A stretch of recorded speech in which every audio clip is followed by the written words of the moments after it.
Okay, that's it. I'm ready to go now. That was at a substantial distance. Right, that wasn't directly into the microphone. I didn't mean to be a jerk, dude. I'm just... Microfono. You just spoke from the heart there. That just was an outpouring. I'm still very aware of my whistling nose. Can you? I don't hear whistling. I don't hear a whistle. Okay, good. Yeah. It's like, I wonder if that would be, if we were ever in the movie X-Men, I wonder if that would be your mutation, dude. That would make you a superhero. This is Tin Whistle Nose Man. Like, I could fly. Wait a minute. Connor would have the Wolverine. You'd get to the fight. Just 2 whistles out your nose. I love that you have that right next to you. Tin Whistle, huh? What? Hey, wash that off too, by the way. Now. I did. I wiped it with my hoodie. Woo. Sanitized, cleaned. That's why we wear jeans, dude. They're napkins for your legs. Is that from something? Nah, I just thought of that. Leg napkins. Megan, that's the title of the episode, Leg Napkins. That's why you wear jeans. Oh, okay, Mets. How was I've been dying to hear. How was the Peterson lecture? Oh yeah. Oh, it was great, man. It was really great. I went down with buddy Father Paul Porter and one of his friends, and we got these VIP tickets to go and watch one of his lectures. And the really cool venue, it's called the Tabernacle, is an old church in Atlanta that's been renovated to be one of these venues for like concerts and lectures like this. So it was perfect for Peterson to be given this lecture in front of this like huge pipe organ behind him. And it's all this like symbolic paintings on the walls and all these different things. And so it was, I wouldn't say that I learned anything particularly new about it. He's been talking a lot about Exodus, which I've also been reading and praying with. And so it corresponded nicely with it. But he's just an event. It's like an experience to go and to listen to him. But whatever this Jordan Peterson phenomena is, it was fun to get to actually be there in person and to see what that's like. And honestly see, like, I think he's the real deal, man.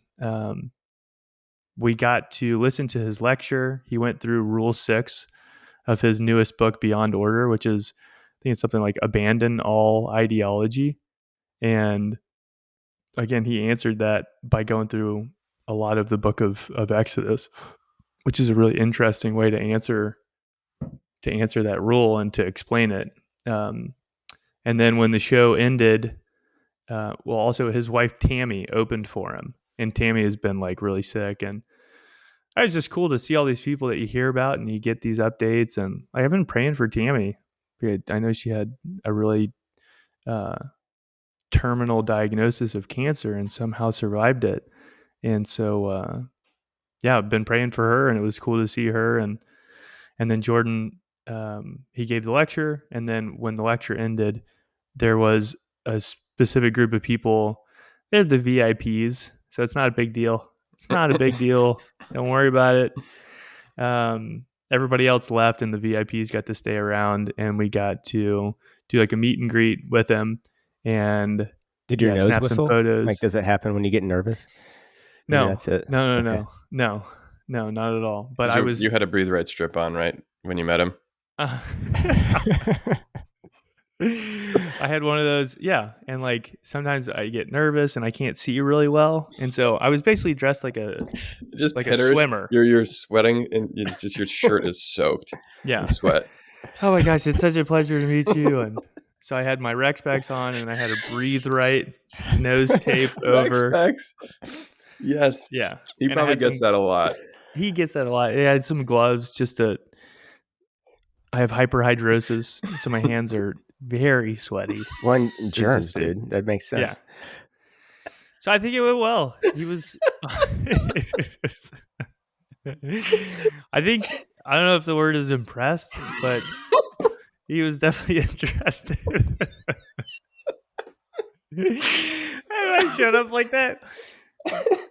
Dude, I will say that his crowd of people was so interesting. There was like a hillbilly dude in overalls that had like a Jordan Peterson lobster t-shirt. And they There's sit like through these like hour and a half lectures on Exodus. It's crazy. it's crazy. It's crazy. So when I met him, I shook his hand and I gave him that rosary and I said, yeah, I've been praying this a lot and I blessed it. And we were in our collars and said, I want to give this to Tammy, your wife. And he was just like, he's a really humble guy. And so he does the head bow. He's like, oh my gosh, thank you so much. And, how's your church doing? And Huh. starts asking me a couple of questions about that. And I'm like, man, actually, I got a great parish and it's kind of booming. And he's like, oh, I'm so glad to hear that. That's great. Good news. Good news. I was like, dude, I use all your stuff. Your stuff is like I use it to preach all the time. And so I'm so grateful for your work. And like, I love what you do. And it's just been a real blessing for my priesthood. And he was just like, oh, just with the head bow, really, yeah, really quite humble. And I mean, I You're can't not doing imagine the what it's voice. like. It's something like a Mike Tyson voice. It is, yeah, yeah. Um, No, that's not what I'm saying. that's it. That's Well, not it what I'm seems, saying. yeah. No, I can't really do it. Father Paul thinks he has a good one, but Gosh, I hate to even. yeah, it's the worst. So then we all got to do the meet and greet, and then we stayed around and did like another individual Q&A with him, and he did. It was like kind of a private little. That must be so tiring for him. Dude, I cannot believe it. And I will say this. This is just my own personal gripe. That was when the people in the audience in our little VIP crew got to ask questions to him, and they were much more personal in nature. Like, hey, what are your thoughts on specific issues that are going on today? So it was like his principles related to particular issues in the world today. Man, dude, I was about to go ham on some people's heads because the stupid questions that were asked Mm, was like and he's going to answer every question thoroughly. right. Like he really takes it. And so every single question that was dumb, like, great, man. There's another That's 10 20 minutes, minutes right? where he's got to talk about how he doesn't understand, the spiritual effects of MDMT and acid trips. Oh, gosh. Like, Who dude, cares? he's not going to affirm your desire to do LSD as a Right. spiritual awakening. All right. Quit asking that question. Hey, will you Stop give it. us tacit permission to do drugs, even though your Yeah. whole thing is about personal responsibility? And the kid is like poking at him, like, have you ever done acid? I'm like, dude, Ugh. I'm going to spear you. I'll do it, man. Gonna Just, spear you. just destroy him. So it was just a lot of fun. And we got to, we turned it into a night and had a little fancy dinner in Atlanta and, Wow. beforehand. And so it was just a lot of fun. He's a guy that we've talked a lot about, and I've listened to a lot of his lectures and a lot of his thought, um, and so it was really cool to just get to meet him. Mm-hmm. It's kind of Crowd. interesting how it's.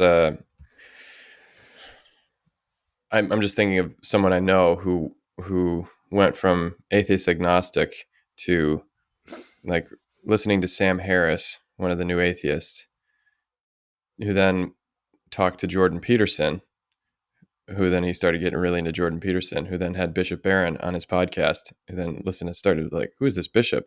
And then started devouring Word on Fire, and now is a Catholic. And he So listens to us.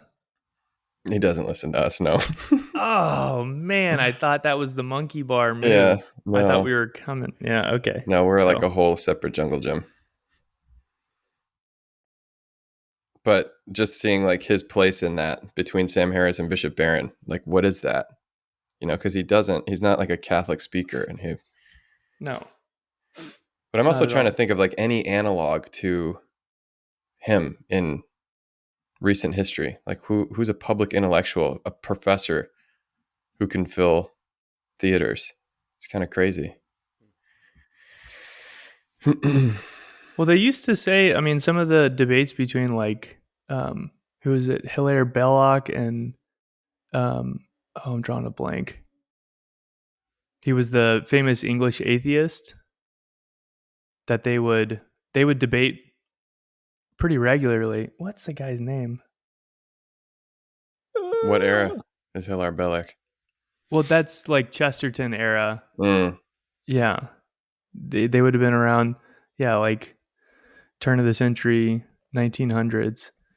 Um, yeah, but I think they would fill audiences. But that's all was also in the university system over yeah. in like yeah Well, also, the Cambridge Lincoln and Douglas Oxford debates and would, fill up big theaters in small towns in Illinois, and they were, like 3.5 hour debates. but to your point, the scale of what this guy's doing. Right. I mean, there were thousands of people in this venue, and that's one stop. I think he said he's doing at least 150 cities.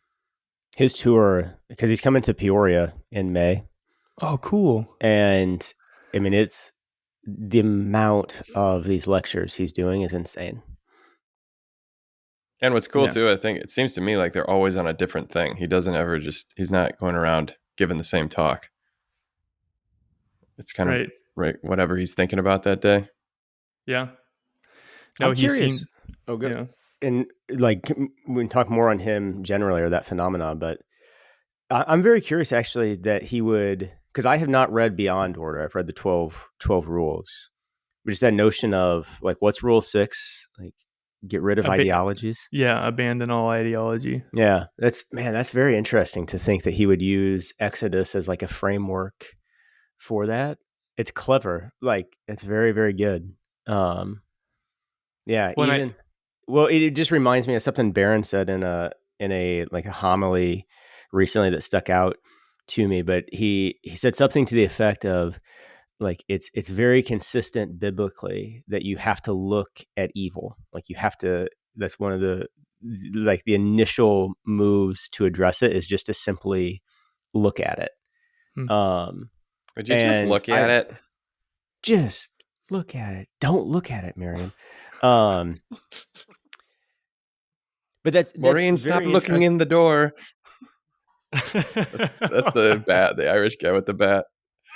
Maureen, stop looking in the door. It's a I bat. have It's a no bat. idea what that is. Catch him, Daddy. Catch him, Daddy. You never seen that? No. Oh, I'll send it to you after on my dumb phone. Yeah, flip me on that, dude. Anyway, that's just interesting of Exodus of it's like there's a certain I don't know, there's like a certain harshness is the word that's coming to mind. I think you could at least use radical of just the whole story of Exodus of like leaving Egypt that's like not in a there's like a certain almost like violence to it of like they can't go back across the sea. There's this refusal from God to let his people go. And I don't, so I'm just like processing that to use that in a framework to to argue for and explain how to abandon ideologies. That's great, is what I'm saying. Yeah. No, Exodus is. I mean, Schoenstein was so big on it. When we were going through our Old Testament classes, Father Schoenstein, he thinks that it's essentially the hermeneutic to understand the Old Testament and the Scriptures. That it's this all of it is a journey from slavery back into the Promised Land. That there's an exile, and then God comes to save His people and bring them into this place of life and love. And Peterson, he makes a good point, and I think it's something that Connor, you kind of pithily said it one day. That sounds like me. That He said pitifully. It was a pitiful attempt to say what I'm about to say. Okay, and it's that leaving Egypt, like that's no big deal. That's no easy process. And when you leave Egypt, which he would say Egypt is a symbol of ideological possession, which leads to slavery and a lack of freedom. But what that provides is like a lot of structure and a lot of needs for the human person and for a community that is incredibly tough to abandon. So it's like, why are people ideologically possessed? It's like, well, because it does a lot for you. And guess what? When you leave ideological possession and yeah, these different ideations like that, you don't go right to the promised land, but that they go into nothing. They go into the freaking desert Mm-hmm. where they got to roam lost and have to essentially come up with their own mind and spirit. That's what's the gift of God for them that leads them through the desert into the promised land. So he states the problem really, really well before he actually provides an answer to it, which is, why do ideologies exist? It's like, because there's something like incomplete religious structures that allow people to live in a somewhat reasonable way, but that ultimately leads to slavery. Mm-hmm. And that's pretty enjoyable, but Well, it's and well, still it's slavery. secure. It's secure, like the flesh pots in Egypt, and Yeah. I don't have to think too hard. Like I have my. It kind of reminds me of the old. I think it's Monty Python. John Cleese has a funny thing from the '80s or whatever on extremism and why extremism is so tempting. It's like you get to be really, really angry and self-righteous and not have to actually temper any of your passions.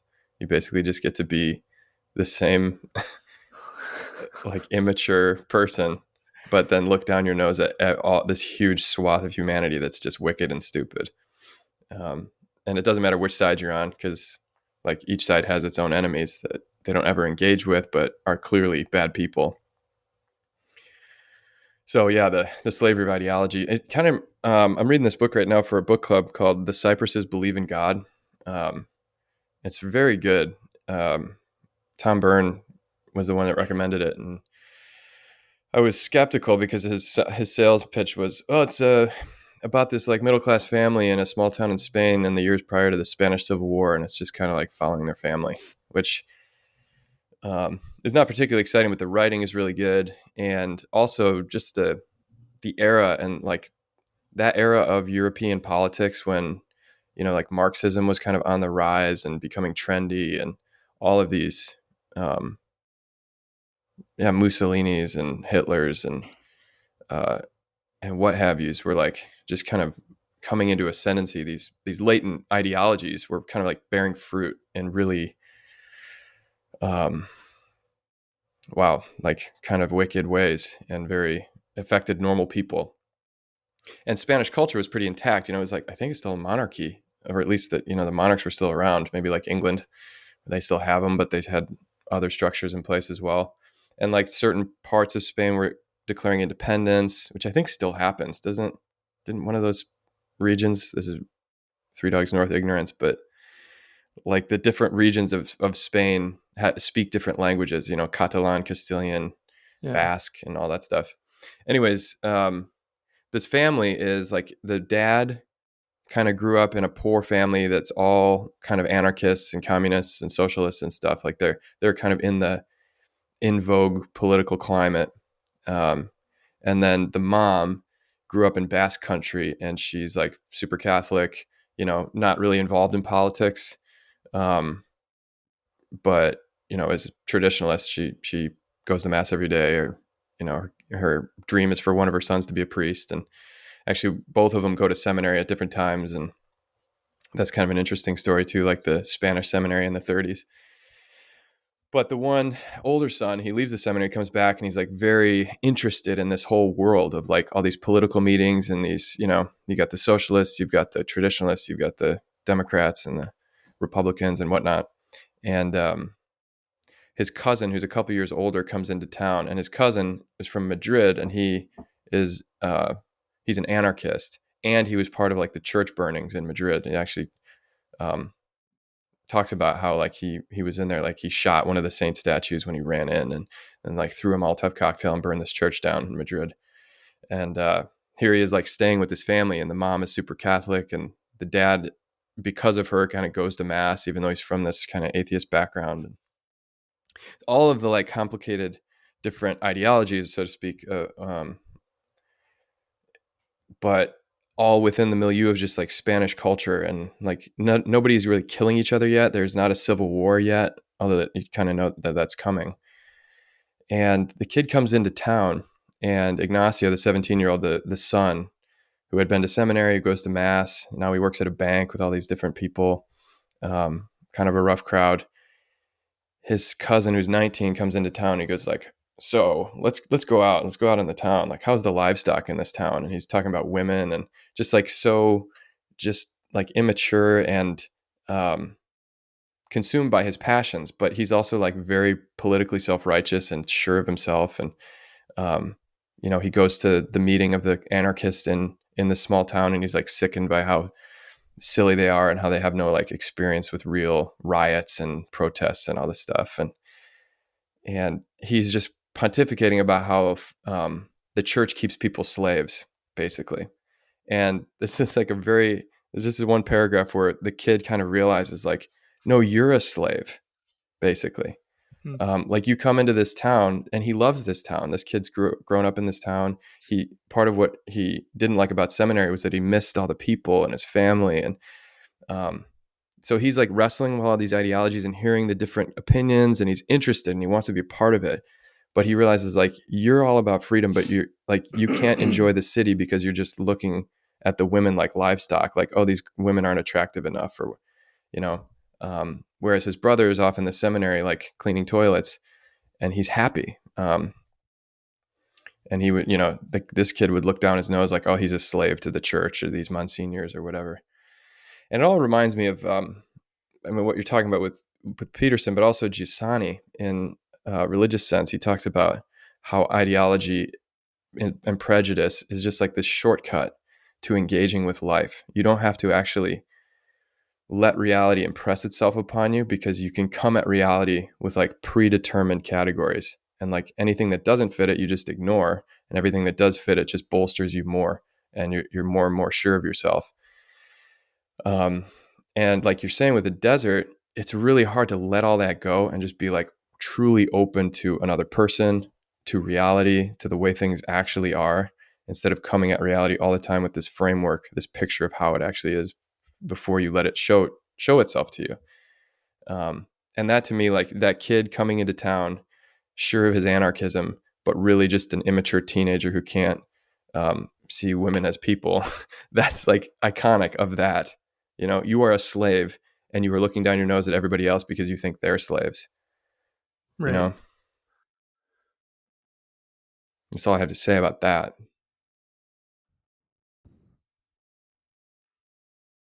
I'm very curious I haven't read The Religious Sense by Giussani, but would you say his thesis there is that, I guess my question there, like, would he kind of fall more in lines of like a phenomenological like way of thinking of like with reality pressing in on you or allowing that, like, is he saying you like have a perception of reality, or you actually encounter reality to become yourself, or what's he saying there?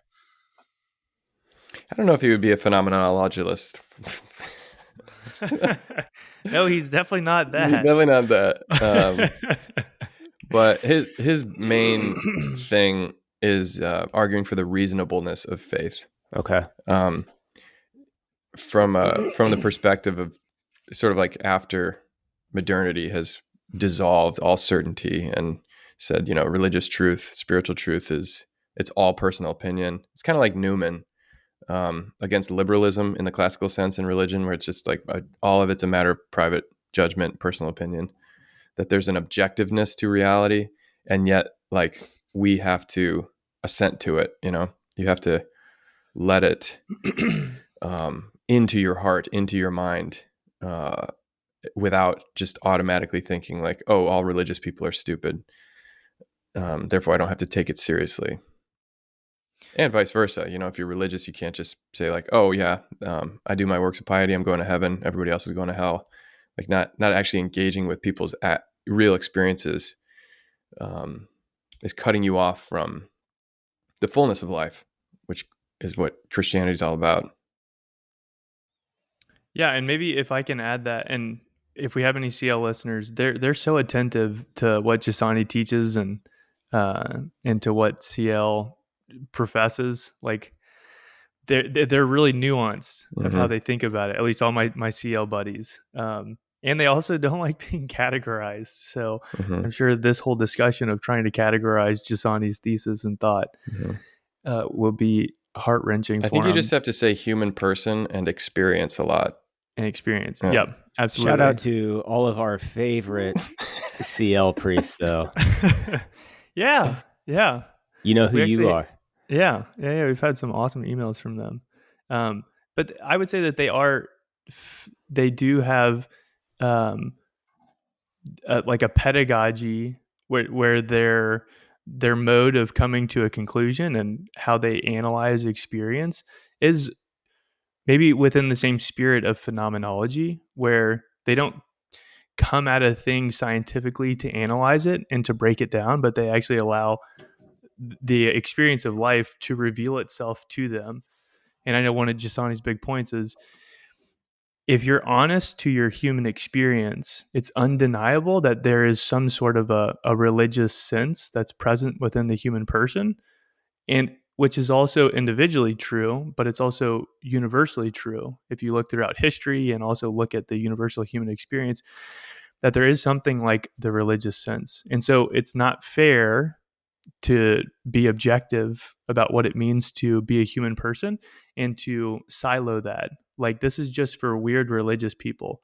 But he's saying, no, like, what if we actually took that seriously in the study of the human person, like anthropologically? But then also, that's why you have to be honest with yourself and to say, like, well, what if you took your own human experience seriously? Then there would be aspects that are supernatural that like draw you up into something more than just what your five senses can experience. So there's something more to the human person than can be scientifically explained. And so one of his underpinning encouragements is like, actually take that seriously, Mhm.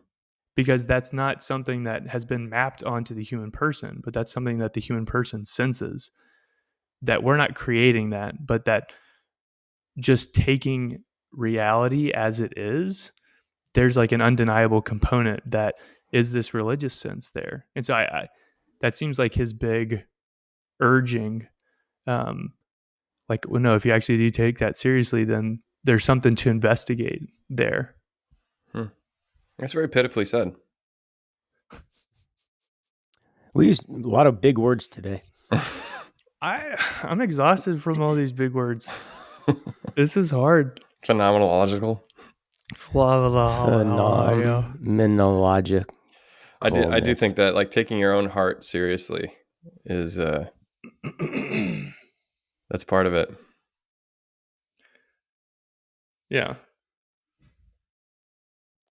Yeah. So it was really good. I mean, to just kind of bring it back to the Peterson thing and bring it back to me. Yeah, I mean, it just seems like you're saying let go and let God. Let go and let God. Yeah. Have a Merry Little Christmas. have an attitude of gratitude. It's like just remember who the reason is for the season. Mm-hmm. There we go. Yeah. There we go. Yeah, and praying with Exodus and like just around what we're talking about with the different ideologies is they are something like religious systems that are placed on something less than the greatest good, and so it elevates something lower up into the position of like religious stature, which becomes super hyper important, and it does serve some sort of a function, but it's cool. And like, this is something that just continually blows my mind, is that's like a pattern of reality that's explained in a narrative in scripture, in the story of Exodus. Mm. And it's verifiably true because you can see it happen throughout human history. You can see it happen with the people of Israel and with Christians and whatever. But then it's also like it personally is true. It reveals a pattern in my life that's identical to what's perceived in scripture. And like we would say, that's what the mass is. The mass is patterned off of that same movement from darkness into light, from slavery into freedom. It was like this movement from outside of the world into the heavenly Jerusalem. Through the body of Christ, through Jesus, we enter into salvation.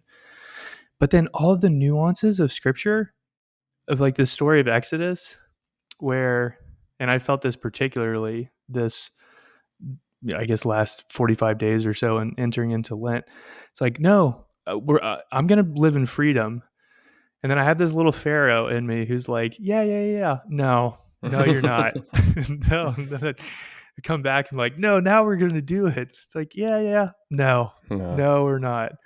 There's like this hardness of heart that's there. And then you enter into slavery and you're like, oh my gosh, it's hot and I'm dying out here in the desert. I want to go back. And just time and time again, it's true on so many different levels, personally and universally and psychologically, emotionally, spiritually, even physically. Like this is the actual physical experience. Like that's such a true story.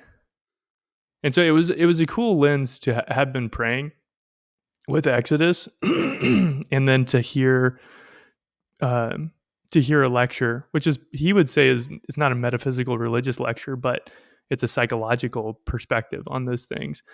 And you're like, yeah, it still stacks up as true. And to be able to receive it in that way, it was a lot of fun. That's cool. It's like Ben Stiller said, man, it's a metaphor. It really happened though. It's me grabbing the bull by the horns. It's a metaphor.